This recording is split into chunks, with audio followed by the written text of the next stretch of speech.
이번에는 어제 한국은행과 관련된 이야기를 좀 정리를 해보도록 할게요. 잠정 경제 성장률은 낮췄고 올해 경제 성장 전망치는 조금 올렸습니다. 그리고 금통위에서는 기준금리가 동결이 되었고요. 여러 가지 내용들이 좀 나왔는데 해석을 어떻게 보면 좋을까요? 네, 시장은 악재보다 상당히 긍정적인 것을 좀 보고 있고요. 어떻게 보면 정말 잘 나가는 친구들은 부정적인 게 있다 하더라도 어떻게 이렇게 표현되면 되겠죠. 결국 어떤 임원들에 대한 평가를 상당히 독선적이다는 평가도 있지만 반대적으로 얘기하면 독선적이라는 것이 아니라 참 지도력이 있다. 그리고 보스 기질이 있다. 이렇게 좀 양면의 칼을 보는 것처럼 최근 어제 한국은행의 데이터를 시장에서는 긍정적으로 보고 있는 것 같습니다. 자, 무엇보다 잠재 성장률이라는 표현을 쓸 수 있는 것 같은데요. 한국은행이 2016년부터 2020년까지 잠재 성장을 얼마나 봤냐면 약 3%에서 3.2%가 될 것입니다. 이렇게 평가했는데요. 어제 기준금리 동결하면서 2017년부터 2020년까지 잠재 성장률을 내렸습니다. 약 0.2% 정도 내렸죠. 즉 3%에서 2%로 잠재 성장률을 내렸다 이렇게 정리를 드려야 될 것 같고요.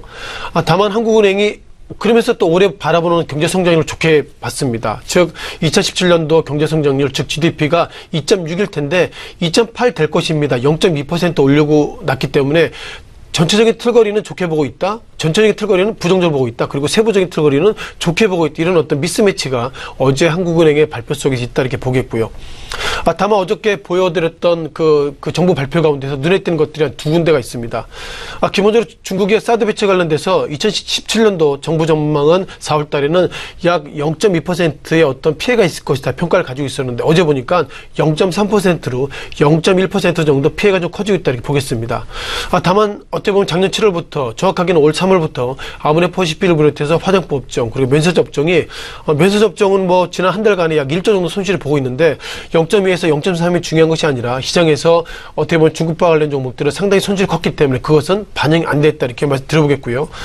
다만 건설 투자 증가율이 상반기에는 약 9%대 그리고 하반기에는 3%대로 아무래도 상반기에는 2016년도 말 물량이 2017년도 결국 밀어내기로 많이 드러났기 때문에 이런 흐름으로 된다면 2017년 하반기에 건설 투자 증가액이 줄어들고 있다. 이것은 건설의 어떤 증가율이 좀 지금보다는 더 약세로 갈 수 있다 이렇게 보겠습니다.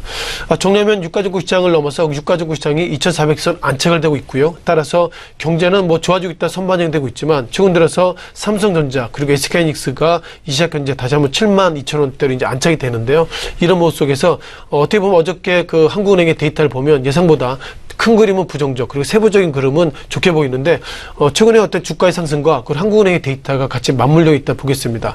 따라서 한국은행이 어저께 데이터의 행간의 내용을 보면 최근에 주가가 상승한 것은 맞지만 이렇게 정부 성장 기대율보다 너무 오르고 있다 이런 어떤 코멘트가 있기 때문에요. 자, 그 코멘트도 다시 한번 강조를 드리겠습니다.